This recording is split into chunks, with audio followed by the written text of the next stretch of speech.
बिस्मिल्लाहिर्रहमानिर्रहीम। शुरू करती हूँ अल्लाह के नाम से जो बड़ा रहम करने वाला है, नहायत मेहरबान है।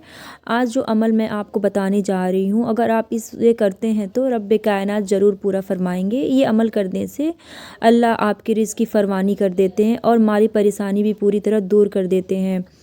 और ये वजीफ़ा आपको मुकम्मल एकजोई के साथ करना है। नाज़रीन, आज मैं आपके सामने अल्लाह पाक का सिफ़ाती नाम लेकर हाज़िर हुई हूँ। नाज़रीन, ये वजीफ़ा ज़िंदगी में सुकून के लिए और दौलत के लिए बहुत ही मुज़र्रिब और ख़ास अमल है। वैसे तो अल्लाह के हर कलाम में बहुत ताकत है, लेकिन आज के ख़ास वजीफ़ा दौलत और सुकून हासिल करने का अफजल और मुज़र्रिब अमल है। अगर इंसान अच्छे दिल के साथ एक रात या वजीफ़ा कर ले या चाहे तो पूरी ज़िंदगी इसका मुकम्मल मामूल बना ले, तो पूरी ज़िंदगी के अंदर इंसान को कभी भी नुकसान नहीं मिल सकता। जो बंदा ये वजीफ़ा करेगा उसके घर से हर परेशानी ख़त्म हो जाएगी, घर से लड़ाई ख़त्म हो जाएगी, क्योंकि ज़्यादातर घर में पैसे को लेकर लड़ाइयाँ होती हैं और बहुत से हमारे घरों में बहुत से काम इस वजह से रुक जाते हैं कि महीने का आखिर चल रहा है। अगर ये वजीफ़ा ये अमल करे तो अल्लाह आपके रिज़्क़ में फरमानी कर देते हैं। ये वजीफ़ा पूरे यकीन और खुलूस के साथ करना है और मुकम्मल एकजोई के साथ करना है, जिससे माली परेशानी ख़त्म हो जाती है। अभी अमल कैसे करना है ये सुन लें। अब आपको 3 बार दरूद शरीफ आगे पीछे पढ़ना है। अब मैं आपको ये अमल बताने लगी हूँ जो आपको या रज़ाक़ों से पहले पढ़ना है। सबसे पहले आपको दरूद शरीफ पढ़ना है, आगे पीछे 3 बार लगा ले तो बेहतर है, लेकिन ज़्यादा बेहतर 11 बार है। 3 से बेहतर 11 बार है। दरूद इब्राहिमी आपको 11 बार आगे पीछे लगा देना है। आपको दरूद इब्राहिम 11 बार पढ़ लेना है। उसके बाद 11 बार आपको सूरह फातिहा पढ़ना है और सूरह फातिहा पढ़ने के बाद आपको 11 बार सूरह कौसर पढ़ना है और सूरह कौसर पढ़ने के बाद आपको 11 बार सुबहानल्लाहि व बिहम्दिही सुबहानल्लाहिल अज़ीम अस्तगफिरुल्लाह, सुबहानल्लाहि व बिहम्दिही सुबहानल्लाहिल अज़ीम अस्तगफिरुल्लाह, इसे 11 बार पढ़ना है। और 11 मरतबा इसे पढ़ने के बाद आप इसे आयत 11 बार आयत करीमा पढ़ना है। ला इलाहा इल्ला अंता सुबहानका इन्नी कुन्तु मिनज़ ज़ालिमीन, इसे आयत करीमा कहते हैं। इसे 11 बार पढ़ना है। अब आपने ये पढ़ना है और इसे पढ़ने के बाद फिर आपको 1000 मरतबा या रज़्ज़ाक़ू पढ़ना है।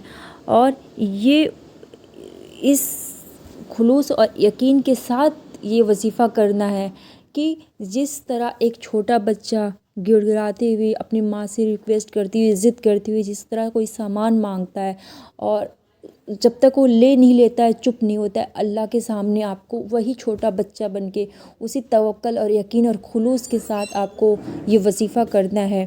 और मैं एक बार और आपको ये वजीफ़ा बता दे रही हूँ। 11 बार आपको दरूद शरीफ पढ़ना है, फिर 11 मरतबा आपको सूरह फातिहा पढ़ना है, फिर 11 मरतबा आपको सूरह कौसर पढ़ना है। उसके बाद 11 मरतबा आपको सुबहानल्लाहि व बिहम्दिही सुबहानल्लाहिल अज़ीम अस्तगफिरुल्लाह पढ़ना है। फिर 11 मरतबा आपको आयत करीमा पढ़ना है और उसके बाद आपको 1000 बार या रज़्ज़ाक़ू या रज़्ज़ाक़ू या रज़्ज़ाक़ू पढ़ना है। और फिर आपको 11 बार दरूद शरीफ पढ़ के आप ये वजीफ़ा मुकम्मल कर लें।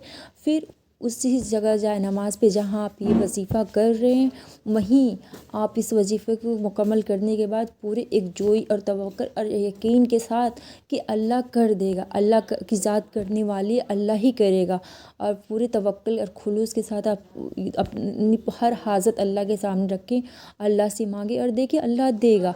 हमें अपने वजीफ़े को ख़त्म करने की फ़िक्र नहीं होनी है, हमें ये फ़िक्र करनी है हर अल्फाज जब हम पढ़ेंगे, हर सूरा और दुआ जब पढ़ेंगे तो बस दिल से ये सोचते हुए और मुँह से ये निकालते हुए पढ़ेंगे कि इसे मुझे कबूल करवाना है, इसे मुझे दिल से पढ़ना है, ये चीज़ अल्लाह कबूल करे। इतने तवक्कल से आपको इतने यकीन से पढ़ना है और अपने मकसद को तसव्वुर करते हुए सोचते हुए पढ़ना है कि मैं इस मकसद के लिए पढ़ रही हूँ, जैसे दौलत के लिए, घर में रिज़्क़ की बरकत के लिए, औलाद के लिए, बेटी के रिश्ते के लिए, घर के लड़ाई झगड़े ख़त्म करने के लिए। अगर आप किराए के मकान में रह रहे, अपना घर चाहिए, कार चाहिए, बैंक बैलेंस चाहिए, कोई भी حاجات ہیں اس کو پورا کرنے کے لیے آپ اسے کر سکتے ہیں، اور رزق کے بند تالے کو آپ کھول سکتے ہیں، اپنی قسمت کو کھول سکتے ہیں، اپنے گھر میں خوشیاں لا سکتے ہیں،